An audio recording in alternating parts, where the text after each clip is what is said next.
Again, this is M5, Volume 4, Astrological House of the Higher Self, 19 December 2007. Stand by. Every, and I do mean every, facet of one's life is contained somewhere in one's horoscope. This is why accuracy in birth data, date, time, location, especially time, is so important. If your time is off, your chart is off.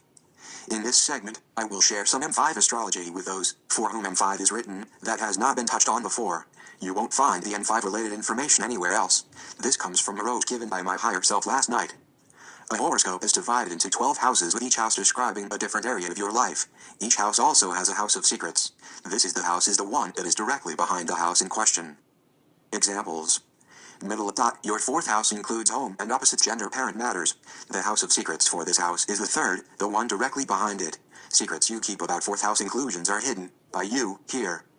Middle dot. Your seventh house includes matters dealing with legal partnerships, marriage and open enemies. The house of secrets for this house is the sixth, the one directly behind it. Secrets involving these people are hidden here. Now for the M5 parts that may be of interest. The first house is the house of your current incarnation. The house of secrets about your current incarnation is the 12th, the one directly behind it. True, these are secrets you keep about yourself that you may never reveal. However, the 12th house is also the house of secrets kept from you and about you. The 12th house includes matters dealing with secret enemies, secret friends, institutions and self-undoing. There is a lot about the 12th house that you cannot access. Example. Once a secret enemy is revealed, they are known and become a 7th house open enemy, no longer secret. The 12th house is the house of your higher self. Shim contains all the information on who you really are, your past incarnations, sequential, and current incarnations, simultaneous.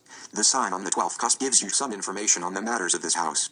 The planetary ruler of this sign, along with the house and sign it is located in, tells you where the interests of this house are centered. Your incarnational life ruler is the planet that rules the sign on the first house cusp. Where you find this planet, by house and sign, tells you where the incarnation wants to devote effort throughout its life. This may or may not be compatible with the higher self's total path for you. Using the more basic astrological concept, the moon takes you to a different direction than the sun unless they are both in the same sign. The incarnation should follow the sun and not the moon in order to progress successfully. The moon would have you stay away from those rocky roads as per M5 Book 1. The sun is the better guide for your incarnation's need to accomplish what is required for path completion. Following your sun will give you more incarnationally rewarding experiences. Following your moon at the expense of your sun mirrors the sequential path tugging on you to come back while the sun says, go forward. The 12th house ruler will give you a clue about your higher self's interests for this incarnation. The house of secrets for the 12th house is the 11th house, the one directly behind it. The 11th house includes hopes and wishes and friends.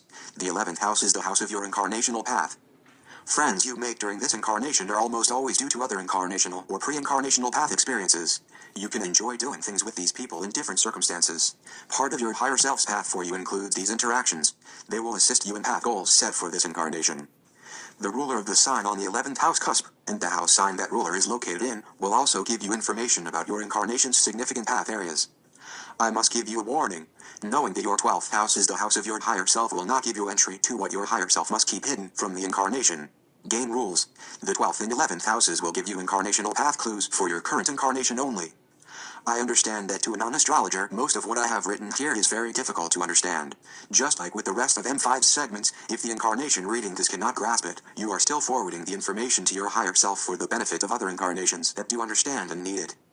Meanwhile in New Hampshire, we have lots of wonderful snow and great weather in the 20s and a comfortable 8 degrees last night. What great weather! 'Tis the season and I love it. Triple hose. 2008 will be a rough one. Trust in your higher self and keep your wits about you. Spirit ID over body ID as much as you can.